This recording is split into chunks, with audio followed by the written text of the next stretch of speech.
خلصت منى شغلها متأخر كالعادة. الشارع قدام الشركة كان هادي، لكن وهي خارجة لمحت قطة شيرازي سودة، عيونها كان لونها أخضر بتلمع في الضلمة.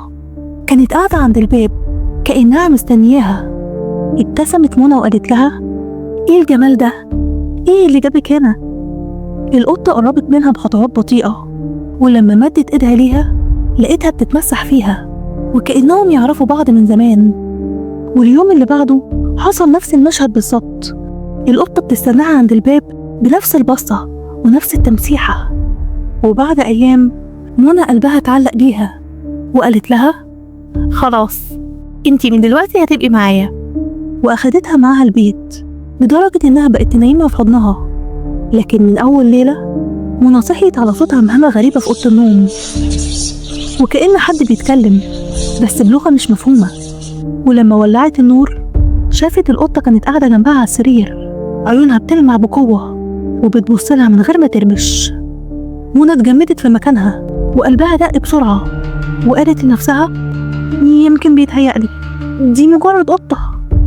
ولما حاولت تنام تاني سمعت صوت همس جنبها، صوت راجل بيقول: أخيرا رجعتيلي.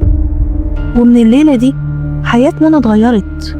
كانت كل يوم تصحى تلاقي القطة قاعدة عند سريرها وبتبصلها بنفس النظرة، وبقت تشوف كوابيس مرعبة، ايدين سودا بتشدها من السرير، ضحكة راجل في الضلمة، وظل ضخم بيتحرك جنب القطة. وفي مرة كانت واقفة قدام المراية، شافت القطة واقفة وراها، لكن انعكاسها في المراية ما كانش قطة، كان شاب عيونه خضرة بنفس لمعة عيون القطة وابتسامته مخيفة. الانعكاس قال لها بصوت واضح: أنا مش قطة، أنا اللي بيحبك من سنين وعمري ما هسيبك. وقعت منى على الأرض وهي بتصرخ، لكن مفيش حد سمعها. والبيت كله بقى بارد بشكل غريب، والأنوار فضلت تترعش. جريت منى على باب الشقة علشان تهرب، بس الباب ما كانش بيتفتح مهما حاولت فيه. ووراها القطة كانت بتمشي بخطوات هادية، وصوتها اتحول لضحكة راجل وقال لها: هنا بيتك، وهنا هتفضلي معايا للأبد. وفجأة النور كله انطفى، ولما النور رجع منى كان نفسها مقطوع وهي مش قادرة تصدق اللي شايفاه.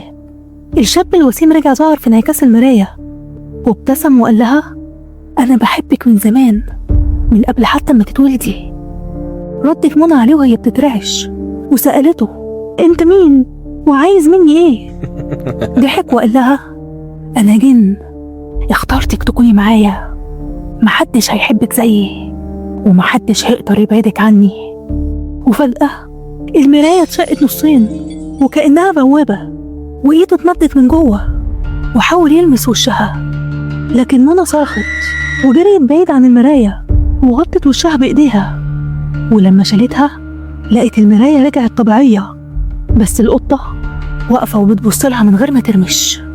ومن الليلة دي منى ما بقتش تنام، كل ما تحاول تغمض عينيها تلاقيه واقف جنب السرير، أوقات على هيئة قطة وأوقات على هيئته الوسيمة. الغريب إنها بدل ما تكرهه بدأت تحس بحاجة غريبة جواها. في لحظة كانت بتترعب منه، وفي لحظة تانية بتحس بانجذاب، وفي نص الليل كانت بتسمع همساته وهو بيقول لها: أنا عمري ما هسيبك حتى لو حاولت تهربي. ومرة واحدة شافت على ايديها خيط اسود ملفوف كأنه حبل رفيع، وكل ما كانت تحاول تشده يرجع تاني يتلف حوالين ايديها، وفهمت ان الخيط ده بيربطها بيه. والصدمة انها دلوقتي بقت مربوطة بيه فعلا، مش مجرد قطة ولا مجرد قصة حب. والأول مرة منى تبص في المراية وتسأل نفسها: هو أنا فعلا وقعت في حب جني، ولا ده جزء من لعنتي اللي عمري ما هعرف أهرب منها؟ وبعد أيام منى ما بقتش تروح شغلها، صحابها وزمايلها حاولوا يتصلوا بيها لكن مفيش رد. أوضتها بقت ضلمة معظم الوقت، والستاير بقت مقفولة، والجو جوه الشقة كأنها في مغارة. والجني بقى يظهر لها بشكل واضح.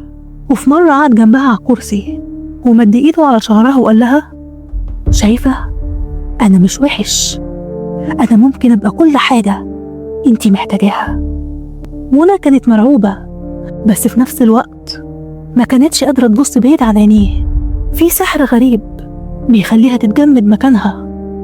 وفي ليلة وهي بتحاول تنام صحيت على صوت همهمة، ولما فتحت عينيها لقيته قاعد جنبها وفي ايده ورقة قديمة ملفوفة بخيط اسود، وقال لها الورقة دي سبب وجودي معاكي، دي عهد قديم مكتوب باسمك من قبل ما تتولدي.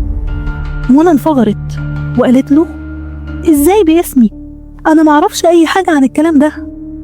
ضحك وقال لها جدتك هي اللي عملت العهد علشان تحمي عيلتها، قدمتك ليا من غير ما تعرفي، وانا استنيت اللحظة دي من سنين.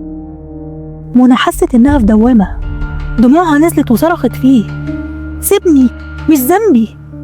وفجأة النور قطع، قرب منها ولمس وشها بإيده وقال لها انتي ملكي وعمرك ما هتقدري تهربي مني، الدم اللي بيجري فيكي مربوط بيا.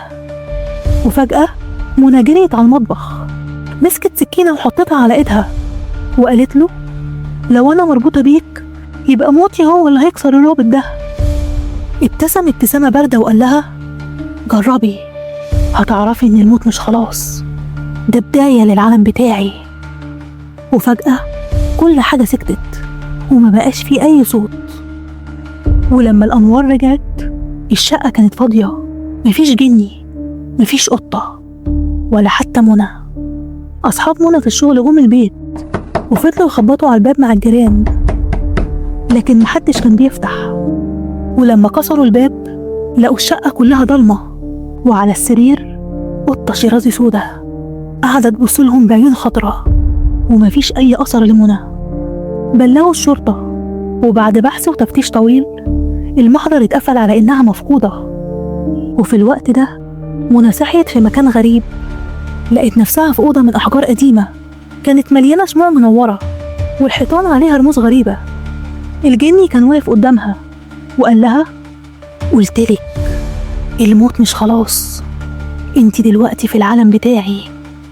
منى كانت مرعوبة، بس لأول مرة قلبها قاوم رعبها، وافتكرت كلام أبوها ليها زمان وهو بيقول لها لو لقيتي الدنيا بتقفل حواليكي يا منى ما تخافيش، القوة جواكي. ساعتها رددي الآيات اللي علمتها لك والدعاء اللي قلتلك تحفظيه وربنا هيحميكي. وبدموع بدأت منى تردد الآيات والدعاء اللي حفظه لها أبوها وهي صغيرة، ومع كل كلمة النور حوالين الحيطان كان بيزيد والرموز ابتدت تسيح كأنها نار، والجني وشه اتشوه وابتدى يصرخ.